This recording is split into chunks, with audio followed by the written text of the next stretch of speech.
오늘 선포할 하나님 말씀의 제목은 더 악한 것이 임하기 전에는 더는 죄를 짓지 말라입니다.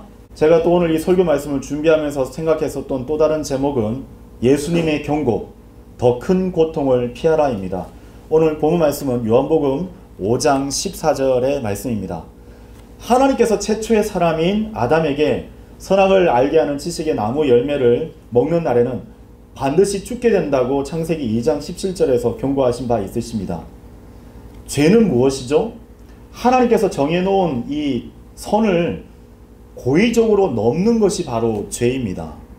그 죄로 인해서 사망이 삼중적인 존재로 지음받은 사람의 영, 혼, 영을 장악해 버리고 말았던 것이죠. 그날로 인간의 영, 곧 하나님과 교통하고 교제 나눌 수 있는 영은 그날로 죽어버렸습니다.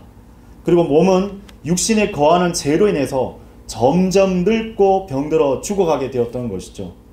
그래서 인류가 아무리 의학이 발달한다 할지라도 사람이 늙고 병들어가는 것을 결단코 막을 수는 없습니다. 또 죄로 인해 몸에 붙들림 바 되어 있는 인간의 혼은 그 즉시로 육체의 생명이 끝나는 순간 지옥불 가운데서 던져지는 그런 고통 가운데 있게 된 것입니다. 또 그 후에 혼은 거대한 백보자 심판에서 부활하여서 구더기처럼 나왔다가 거대한 불의 호수에 던져지는 둘째 사망을 선고받게 될 것입니다. 성경의 예언의 말씀대로 모든 사람이 태어나면서부터 이처럼 죄의 희생자로 태어나게 된 것입니다. 여러분, 죄가 얼마만큼 무서운지를 하나님께서는 여러분 모두가 알기를 원하십니다. 이 설교는 바로 예수님께서 우리에게 주시는 경고인 것이죠. 로마서 5장 12절의 말씀 그대로 한 사람으로 말미암아 모든 사람이 죄를 짓게 되었고 사망이 모든 사람들에게 전달되었던 것입니다. 이 세상에 있는 어느 누구도 자신을 이 사망의 몸에서 스스로 구해낼 수 있는 사람은 아무도 없습니다. 모든 사람이 육신과 생각의 욕망을 따라서 이루는 악한 생활 방식을 유지하는 하나님 앞에 진노의 자녀들로 발견되었기 때문이죠.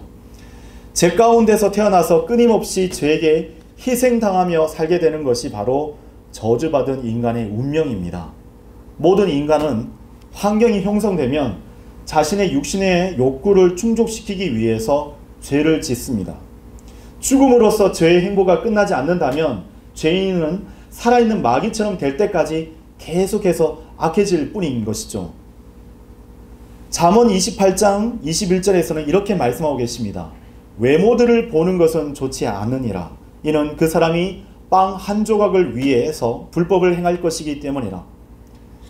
이처럼 사람은요, 빵 한 조각을 위해서 범죄하는 것을 그치지 않을 그러한 존재들입니다. 죄가 그 사람을 지배하고 있었다는 것을 단적으로 보여주는 예라고 할 수 있습니다. 그래서 장발장이라든지 수많은 우리 주변에 있는 범죄자들을 보게 되면은 큰 범죄부터 저지르지 않았어요. 처음에는 명분이 있습니다.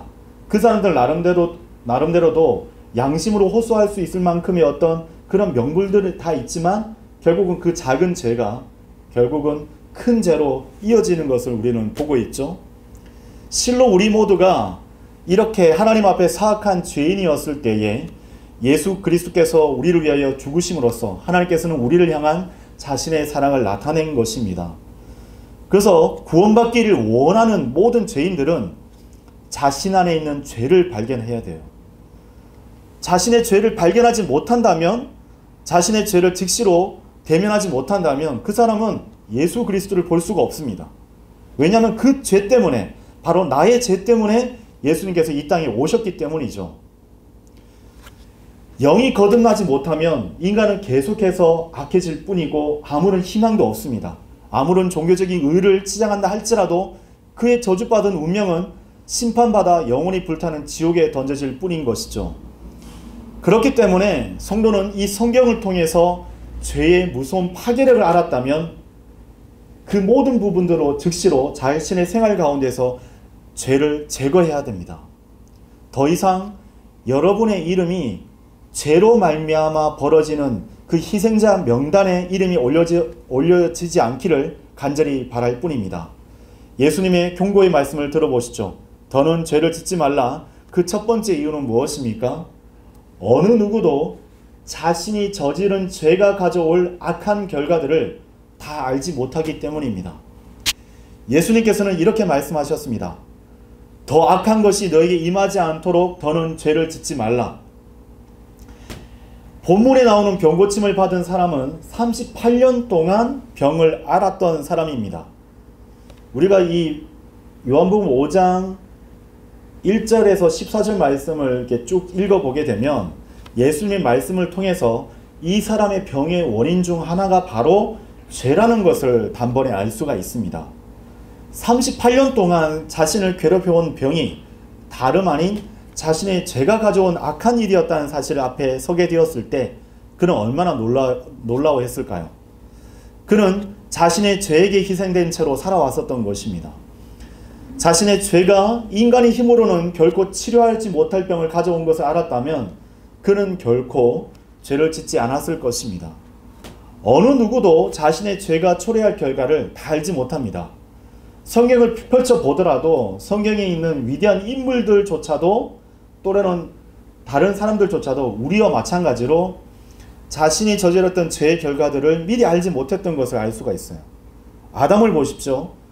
아담은 죄를 지었을 때 그는 자신의 불순종이 초래할 인류의 비극을 알지 못했습니다. 그렇죠?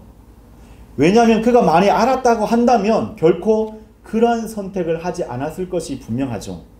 땅이 저주를 받아서 가시와 엉겅퀴를 내게 되면서 자신의 자손들이 지불해야 할 노동과 고통과 그로 인하여 그 고통을 피해보려는 죄인들이 폭력으로 살인을 일삼고 빼앗는 참상을 그가 미리 내다볼 수만 있었다면 그는 결단코 선악의 지식의 나무 열매를 내미는 이브의 손길을 거절하였을 것이 분명합니다. 자기가 뿌린 죄가 무슨 열매를 맺을지 미리 볼 수가 있다면 두려움 없이 죄를 짓고 죄에게 자신을 내주는 사람은 아무도 없을 것이죠. 여러분, 그 여호수아가 전쟁을 치렀을 때에 이스라엘 백성들 가운데 있었던 아칸, 이 한 사람을 여러분 기억하실 수 있으십니까? 아칸은 자신의 탐심이 자신의 마음을 잠식하게 되었을 때에 자신과 사랑하는 가족에게 닥칠 그 비참한 죽음을 내다볼 수 있었을까요? 그는 몰랐습니다. 만일 알았더라면 좋은 바빌론제 의복과 200셰켈과 셰켈의 은과 50셰켈의 무게의 금덩이를 본 그때 그는 그것을 탐내지 아니하였을 것이 분명하죠. 여호수아서 7장 21절에 보면 그에 대한 정확한 내용이 나와 있는데 거기 보면은 그가 이 은과 금과 또 바빌론제 의복을 본 순간 탐심이 그의 마음을 취하였고 그 즉시로 그것을 손을 내밀어서 그것을 습득한 것을 볼 수가 있어요. 예수님께서 언제부터 죄라고 알려주셨습니까? 그것을 훔쳤을 때, 그것을 취하였을 때, 행동을 옮겼을 때 죄가 성립되는 것일까요? 아닙니다.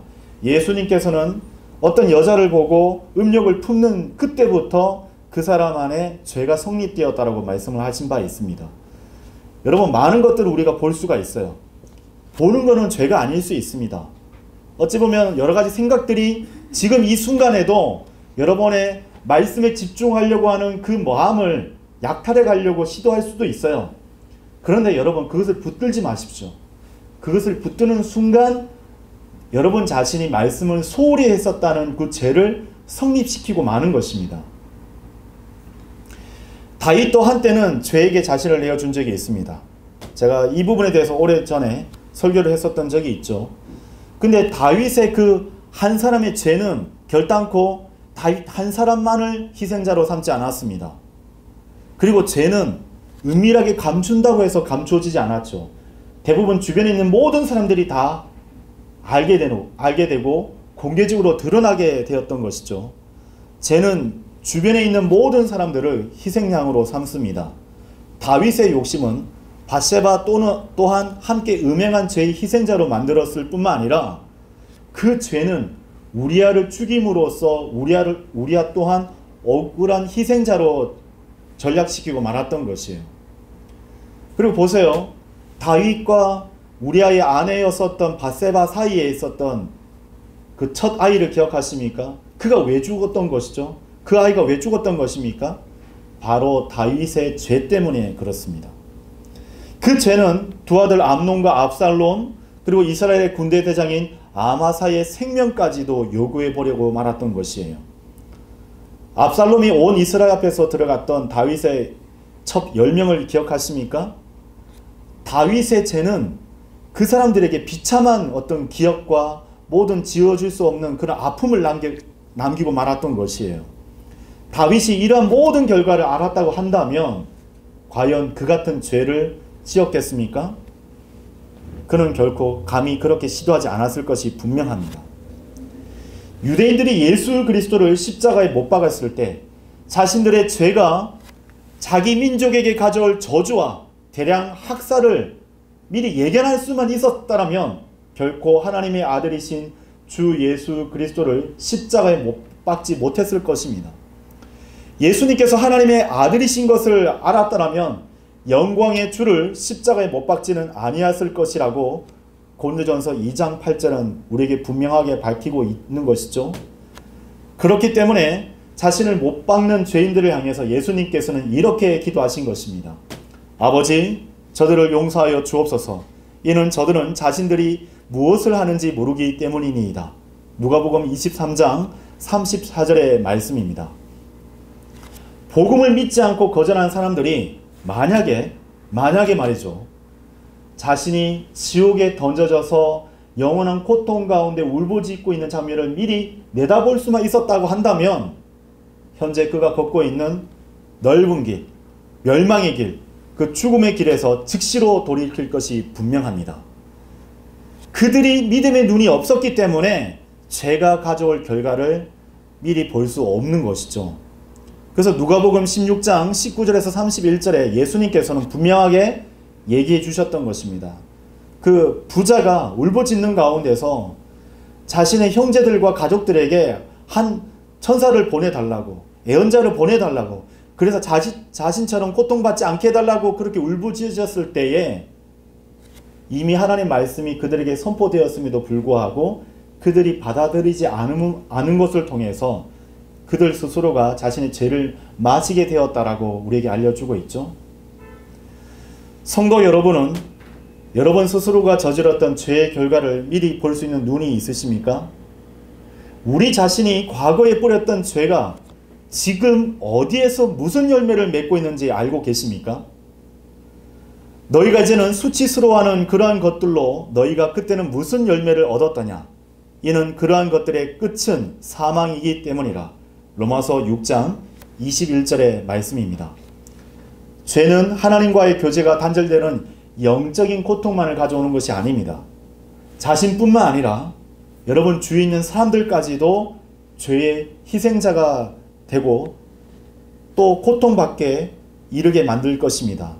그 죄는 여러분 자신뿐만 아니라 나의 가족과 어딘가에 있는 누군가를 계속해서 찌르고 고통 가운데 있게 만들 것입니다. 그렇기 때문에 죄가 우리의 마음에서 가지나무들과 엉겅퀴들을 돋게 만들었을 때 여러분 그 죄가 가져올 결과를 미리 바라보시고 그 죄를 제거하시는 여러분이 되시기를 바랍니다. 우리 모두가 그 죄를 단호히 제거하실 수 있는 하나님께로 도피하는 현명한 그리스도인이 되기를 바랍니다. 예수님께서 던지는 경고, 더는 죄를 짓지 말라. 그 두 번째 이유는 무엇입니까? 왜냐하면 그 죄가 바로 하나님의 아들을 죽였기 때문이 그렇죠. 예수님께서는 이렇게 말씀하셨습니다. 보라, 내가 온전하게 되었도다. 38년 된 병이 예수님의 말씀을 통해서 치유받게 되었어요. 이 병은 분명 말씀드렸지만 죄로 말미암은 것이었습니다. 그는 죄를 용서하는 권세를 가진 예수님을 만나지 못했다면 결단코 치유를 받지 못했을 것이 분명합니다. 마찬가지로 죄인은 구주이신 예수 그리스도를 만나지 못한다면 죄로 말미암아 죽음과 저주로부터 결단코 벗어나지 못합니다. 아담 이후로 이 세상에는 선을 행하고 죄를 짓지 아니하는 의인은 땅에 한 명도 없었습니다. 죄의 대가는 무엇이죠? 바로 사망이죠. 죄들의 용서를 받기 위해서는 하나님과 죄인 사이에서 정당한 희생 제물이 필요했습니다. 그것은 죄 없는 한 사람의 피가 요구되는 것이죠. 죄는 죽음을 요구합니다. 회개치 않는 죄인의 혼은 불의 호수에서 영원히 고통받는 둘째 사망을 요구받습니다. 하나님께서 죄에 대해서 경고하고 심판하셔도 바로잡지 못하는 것이 바로 어리석은 사람들의 그런 모든 생각들인 것이죠. 그래서 하나님께서는 구약에서 한 사람을 선정하셨습니다.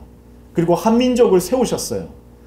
그리고 이스라엘 백성들에게 어린 양의 피만이 하나님과 그들 사이에서 가로막힌 담을 허물 수 있다는 사실을 계시해 주셨습니다.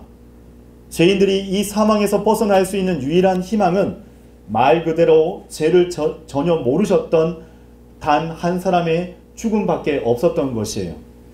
그래서 때가 되었을 때에 세상 죄를 제거하는 하나님의 어린 양이신 주 예수 그리스도께서 이 땅에 강림하시게 되신 것입니다.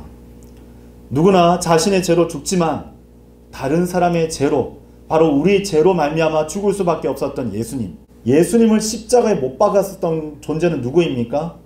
우리는 쉽사리 로마 군대를 떠올릴 수 있습니다.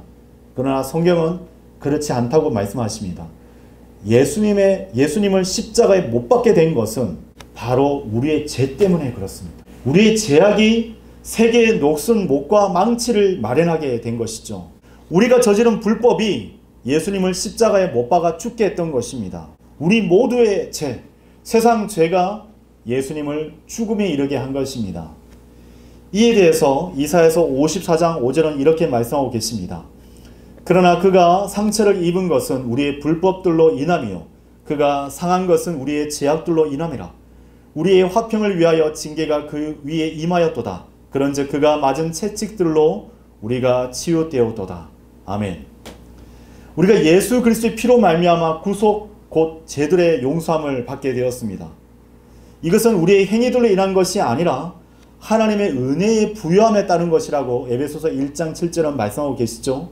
하나님의 사랑을 받아 구원을 받은 성도 여러분, 하나님께서 죄를 알지도 못하는 그를 우리를 위하여 죄로 삼으신 것은 우리로 하여금 그 안에서 하나님의 의가 되려 하심이었다고 고린도후서 5장 21절은 말씀하고 계십니다.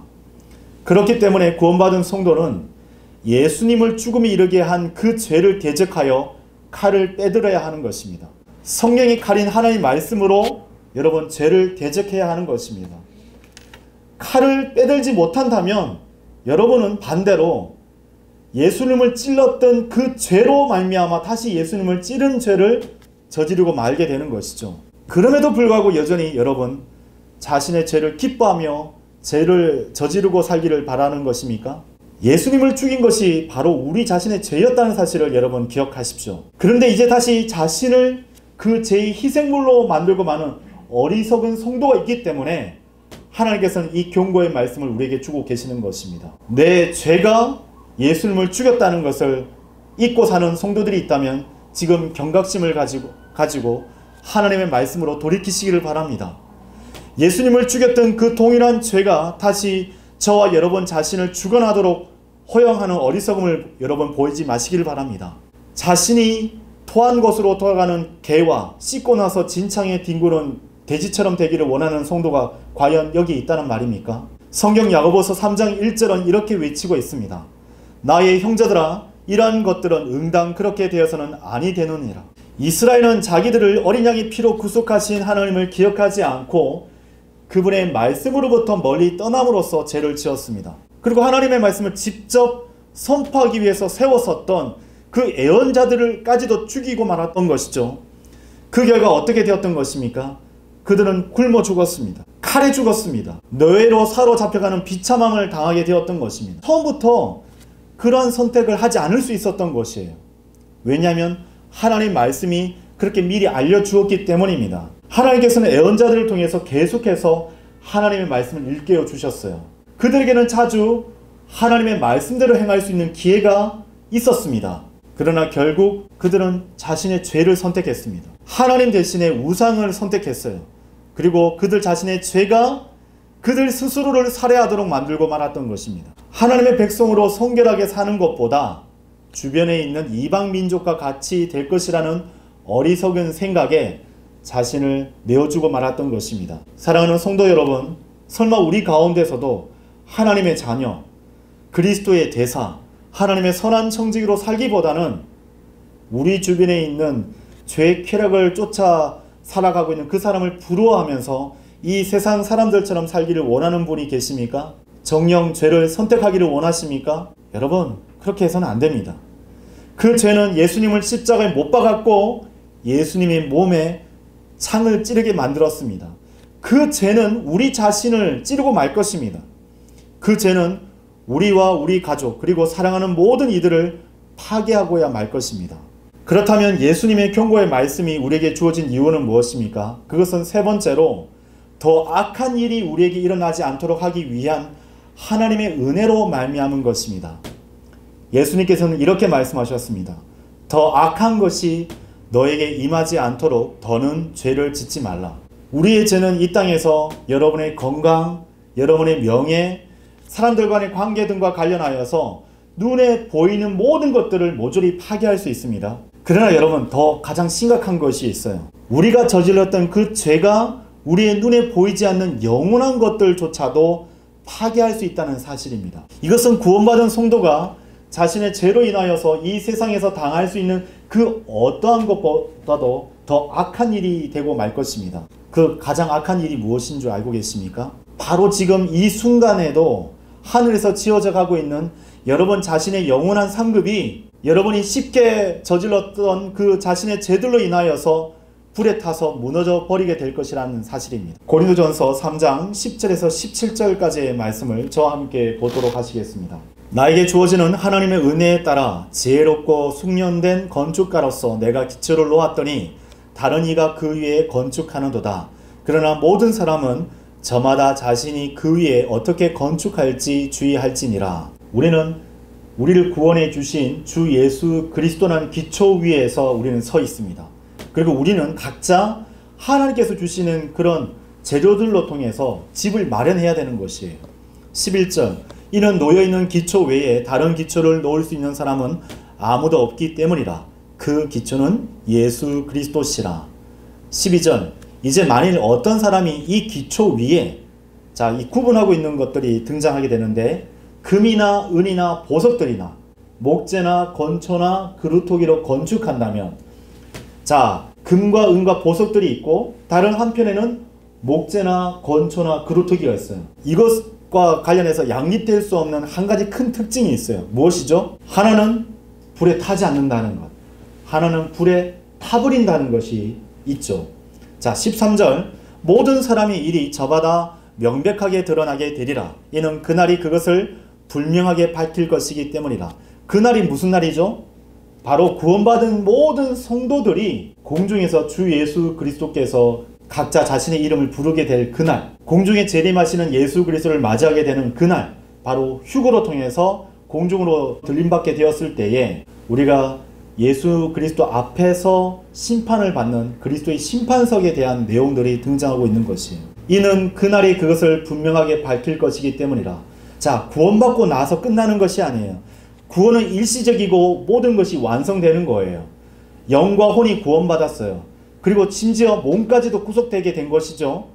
그런데 우리가 구원받고 난 이후에 이 지상에서 우리의 생명이 주어져 있는 이 한도 내에서 하나님의 영광을 위하여 하나님 말씀대로 행했었던 모든 것들로 실행됐던 그 모든 것들, 하나님께서 동기와 의도와 모든 실행들과 그 과정들을 다 검수하고 계시는 거예요. 그것을 심판받는 날이 바로 그리스도의 심판석입니다. 그것이 불에 의하여 드러나게 될 것이기 때문이라. 그런즉 그 불이 모든 사람의 일을 각각 그것이 어떠한 종류인지를 검사하리라. 어떠한 종류라고요? 바로 12절에 있었던 금이나 은이나 보석들이었냐, 아니면 불에 타버려서 없어질 목재나 건초나 그루터기였냐, 이 부분을 살피고 있는 것이죠. 금은 하나님의 신성과 관련된 것입니다. 하나님께 경배드리는 것, 하나님 말씀을 어떠한 것보다도 더 존중하고 지키고 보존하고 수호하고 실행하는 것들. 은은 무엇이죠? 한 사람의 몸값에 해당되는 것입니다. 우리가 복음을 증거하는 것, 구령하는 것과 직접적인 연관성이 있고, 보석들은 사람을 뜻하는 것인데, 우리가 하나님의 말씀을 통해서 믿음 가운데 성도들을 일일이 세워주고 그 사람들이 하나님의 영광을 위해서 나아갈 수 있도록 빚어나가는 모든 인고의 시간들, 희생하면서 그 사람을 섬기는 모든 것들이 보석으로 돌려받게 될 것이죠. 근데 목재나 건초나 그루터기는 무엇이냐? 자, 이 모든 것들은 대부분 우리 안에 육신의 일들, 우리가 아직 구속받기 전이기 때문에 육신은 아직 변모되지 않았습니다. 근데 우리가 육신 안에 있는 죄들 가운데서 탐하였었던 모든 일련의 일들은 바로 목재와 건초와 그루터기로 불타버린 모든 것들로 인해서 하나님께 수치와 부끄러움 가운데 발견되게 될 것이에요. 자, 14절. 만일 어떤 사람이 그 기초 위에 건축한 일이 건재하다면 그는 보상을 받으리라. 금은 보석돌로 지어졌을 때 말이죠. 15절. 만일 어떤 사람이 일이 불타게 되면, 목재와 건초와 그루터기로 짓게 된다면 그는 손실을 겪게 되리라. 손해를 입게 된다는 말입니다. 그러나 자기 자신은 구원을 받으리라. 다시 한 번 더 말씀드리지만 이 그리스도의 심판석은 이 사람이 하나님의 영광을 위해서 살지 않았다고 해서 구원을 상실게 되는 심판석이 아닙니다. 그럼에도 마치 불에 의하여 받은 것 같으리라. 너희가 하나님의 성전인 것과 하나님의 영께서 너희 안에 거하시는 것을 너희가 모르느냐? 몰랐으니까 그 죄를 저질렀던 거겠죠. 누구든지 하나님의 성전을 더럽힌다면 하나님께서 그를 멸하시리라. 이는 하나님의 성전은 거룩하고 너희는 그 성전이기 때문이라. 구약에는 하나님께서 성막과 성전 안에 거하셨지만 신약에서는 예수 그리스도의 피로 말미암아 구원받은 모든 성도 몸 안에, 우리 안에 거하고 계시는 것이죠. 그러나 그 죄인이 자신의 의지로 그 제약된 생활을 거부하고 믿음으로 볼 수 없는 분을 보는 것처럼 그 모든 시련을 견디고 믿음으로 잠시 동안 죄의 쾌락을 즐기는 것보다 도리어 하나님의 백성들, 곧 이 하나님의 가족들과 함께 고난을 겪는 것을 선택하였다면 그것이 하나님 보시기에 얼마나 기쁜 일로 하나님 앞에 보여졌을까요? 하나님께서는 이러한 성도의 온전한 행실을 보시고 말할 수 없는 큰 즐거움으로 기뻐하고 계십니다. 잃어버린 죄인이었던 우리 자신이 여전히 죄가 거하는 그 육신 안에서 살고 있는 우리가 이제는 하나님을 기쁘시게 하는 삶을 살고 있다면 그것보다 하나님을 기쁘시게 해드리는 것은 이 땅에 없을 것이 분명합니다. 나의 자녀들이 진리 안에서 살아가는 것을 듣는 것보다 나에게 더 큰 즐거움은 없노라. 요한 3서 1장 4절의 말씀입니다. 하나님께서 이 땅을 쭉 보고 계신데 우리가 진리 안에서 살아가고 있어요. 영과 진리 안에서 살아감을 그 어떠한 것보다 치열하게 행하고 있어요. 그럼 하나님께서 그것을 보고 또 천사들을 통해서 그 보고를 듣는 그 순간만큼 하나님께서는 그것보다 더 큰 즐거움 없는 것입니다. 예수 그리스도께서 자신을 위해서 흘리신 피를 헛되게 하지 않는 삶보다 더 기쁜 일은 주님 앞에 없습니다. 예수 그리스도의 피는 우리 모두의 죄를 위해서 흘려졌기 때문이죠. 그렇게 예수님께서는 주의 피로 구속하신 죄인들의 모든 선한 행실을 예수 그리스도의 심판석에서 금은 보석과 같은 영광스러운 것들로 바꿔주시기를 원하시는 것입니다. 그리스도의 심판석에 드러날 상급의 영광스러운 광채들은 그래서 이 세상에 있는 그 어떠한 것보다도 그 가치를 따질 수가 없어요. 차원을 넘어서는 것입니다. 그리고 그러한 영광으로 여러분이 천상에 도달하게 되었을 때에 여러분 크나큰 영광 가운데 하나님께서 여러분을 붙들고 그 큰 즐거움을 여러분에게 나눠줄 것이 분명합니다. 그런데 여러분 보십시오. 우리의 대적 마귀는 그것을 증오하고 견디어 할 수 없어요. 그래서 죄의 아비인 마귀는 구원받은 성도의 이름을 생명책에서 지워버리기 위해서 시도하지만 그것은 불가능한 일이라는 것을 알 수 있어요. 왜냐하면 하나님께서 그것을 명령하시기 때문이죠. 마귀는 우리 이 썩어질 육신이 곧 오실 주 예수 그리스도의 몸과 같이 변모되게 되리라는 그 명확한 사실을 바꿀 수 없습니다. 마귀는 예수님께서 우리를 위해 마련하신 그 초소인 새 예루살렘의 그 입주를 여러분 방해할 수 없어요. 왜냐하면 그것은 불가능한 일이기 때문입니다. 그러나 마귀는 구원받은 우리의 의로운 행실을 파괴할 만한 능력을 가지고 있습니다. 바로 우리 안에 죄가 거하게 됐을 때에 마귀는 비로소 그 능력을 발휘할 수 있습니다. 그렇다면 이 육신이 변화되기 전까지, 공중에서 예수님께서 우리의 이름을 각자 부르시기 그 전까지 마귀에게는 아직 기회가 있는 것입니다. 성도로서의 삶을, 성도로서 살아갈 수 있는 그 삶을 파괴할 수 있는 권한이 마귀에게 있는 것이죠. 마귀는 그래서 우리가 하나님의 성전이라는 것을 잊어버리게 할 수 있습니다.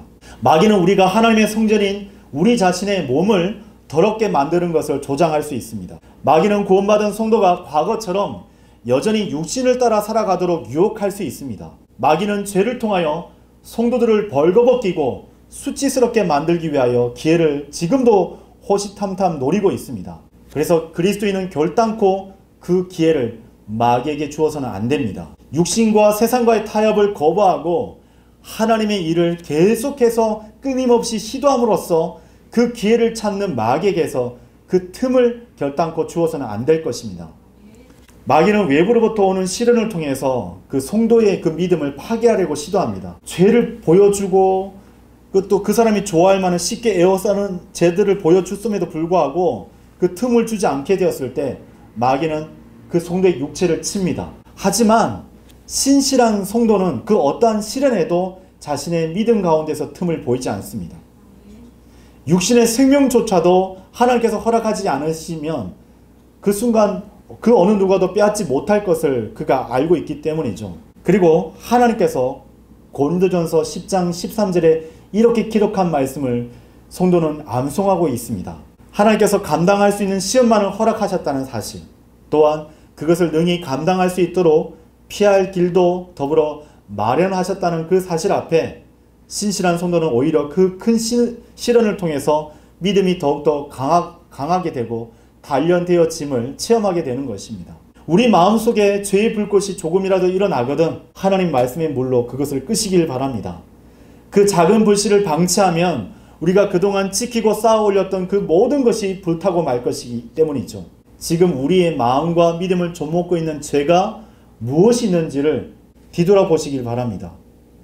어떤 그 쉽게 에워싸는 죄가 여러분을 유혹했습니까? 한 주간의 삶 가운데서 여러분을 하나님 앞에서 패배자로 만들었던 것입니까? 진리의 말씀을 무시한 죄는 그 성도의 사랑의 수고를 쉽게 불타버릴 목재로 만들어 버릴 것이 분명합니다.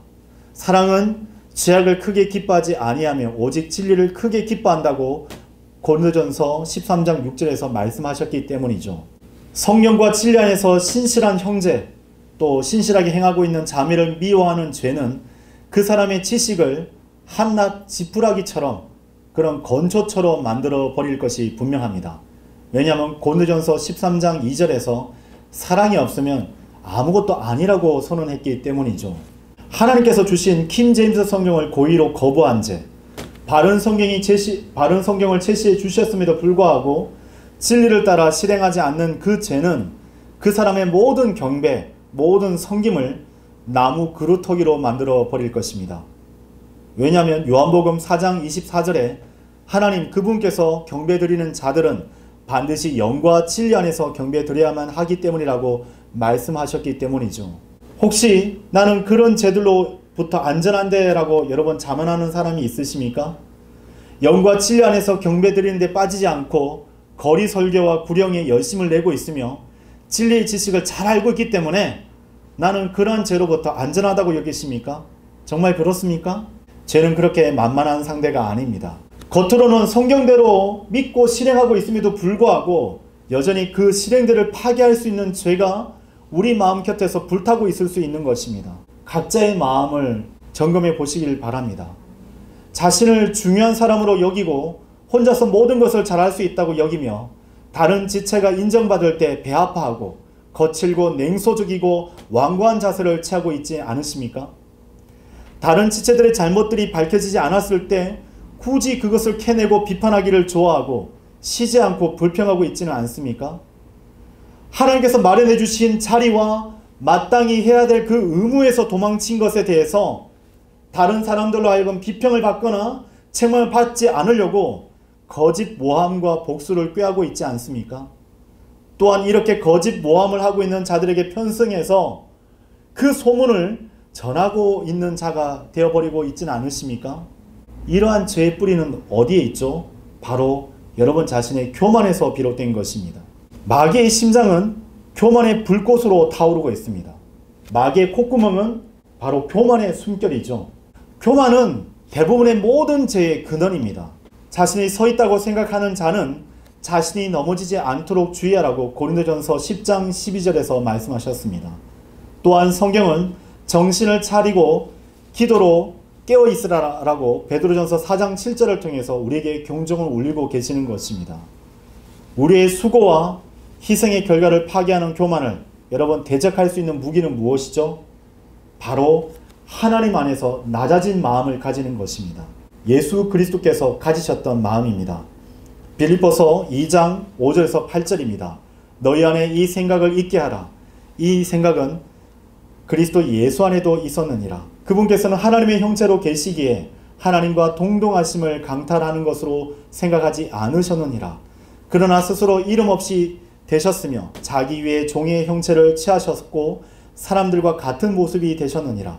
그리고 사람과 같은 모양으로 발견되신 그분께서는 스스로 겸손하시어 죽음 곧 십자가의 죽음에 이르기까지 순종하셨느니라.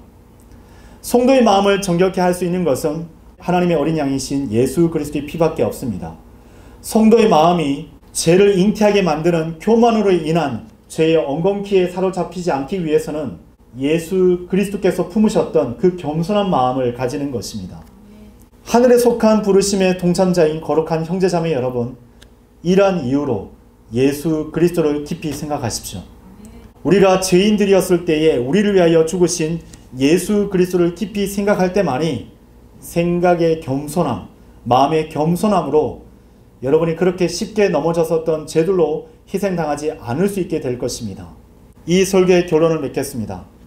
지금까지 신실한 섬김으로 주님을 사랑해 오신 성도 여러분, 결단코 성도의 거룩한 기준을 낮추지 마십시오. 이 바른 성경이 우리에게 제시해 주신 그 거룩한 삶의 기준을 여러분 타협해서는 안 됩니다. 이 정도는 괜찮지 않겠어? 이 정도면 나는 거룩한 삶을 살고 있는 것이야. 이 정도면 하나님을 사랑하는 것이 분명해 라고 생각하고 있다면 그 사람은 지금 이제 죄의 내리막길로 접어들고 있는 것입니다. 하나님께서 여러분을 하여금 그 열정을 충분치 않도록 차갑게 만든 일이 있었습니까? 아니면 여러분 스스로가 그러한 일을 만들고 말았던 것입니까? 예수 그리스도를 못 박은 그 못이 여러분 자신의 죄로 만들어진 못이었다는 것을 기억하는 성도라면 결단코 거룩함의 기준을 낮추거나 나 정도면 신실한 그리스도인이라고 자부하는 사람은 아무도 없을 것입니다. 만일 그렇게 여기고 있다면 그것은 죄입니다. 죄는 아직 우리 안에 거하고 쉽게 에워쌀 수 있어요. 죄의 아비는 결단코 여러분을 포기하지 않을 것입니다. 그렇기 때문에 우리도 여러분 자신 안에 있는 죄와의 싸움을 결코 포기해서는 안 될 것입니다. 예수님께서 하나님의 아들이심을 믿는 자 외에 세상을 이기는 자가 누구냐? 요한일서 5장 5절입니다. 죄로부터 믿음을 지키지 못한 대가가 아무리 크더라도 주님께서 베풀어 주신 희생을 넘어서는 것은 아무것도 없습니다. 그리스도인은 이미 지옥과 사망의 권세에 대해서 승리를 보장받은 사람들이기 때문이죠. 그렇다면 육신과 세상과 마귀가 던져주고 있는 죄의 유혹에 대해서도 믿음으로 이기는 자로 하나님 앞에 발견되어야 할 것입니다. 오늘 이 말씀이 성도 여러분의 혼과 영을 깊이 있게 찌르기를 간절히 바라면서 이 설교를 마치겠습니다. 감사합니다.